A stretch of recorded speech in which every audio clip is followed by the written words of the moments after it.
I have spent way too much of my life, sometimes literally screaming at people, telling them to be fearless, Yeah, and to honor God's word above all else. And now we have the opportunity to do that. God's word says, "Do not forsake the gathering of yourselves together." absolutely. And so, I understand and don't deny the risk involved. I don't deny the seriousness of what's going on, but I have a different philosophy, I think, than many people in the modern church do, and that is that I don't think that the reason the church gathers is is for the sake of teaching. I think that the reason that the church teaches is for the sake of gathering. I think Yeah, that the ultimate goal is not to have a well informed church, but to have a church that loves each other and loves God. And you just can't do that through Zoom or a live stream or a podcast. And Jesus said, "The world will know you're my disciples by the way you love one another." And so we are really learning to value God's word and learning to sort of settle our hearts and say, you know what, God's word is the ultimate authority. And if I'm really honest, yeah, I'm scared. I don't want anybody in my church to get sick or die. I don't want people to lose family members. I don't want to. I don't.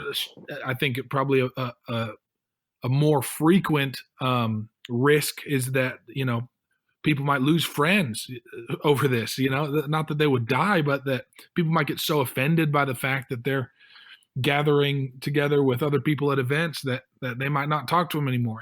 And people might get attacked or discouraged or accused because of what our church is choosing to do. But man, at the end of the day, we've got to make God's word the ultimate authority, the beginning and the end of every decision that we make. And God's word told us not to forsake the gathering of ourselves together. And I have this suspicion that God knew coronavirus was going to come when He inspired those words to be written.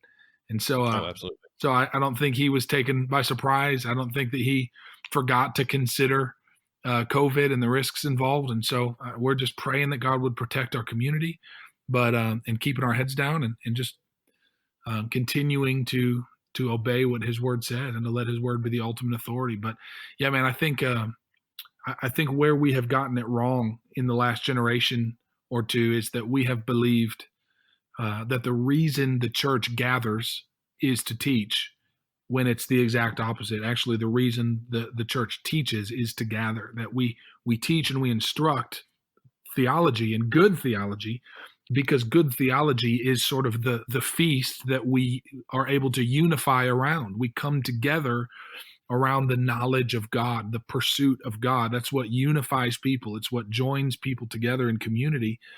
It's what bonds people. And so we're not gathering so that everybody can hear me teach. I'm actually teaching because it's that teaching that draws people together, unifies them, and draws them into community.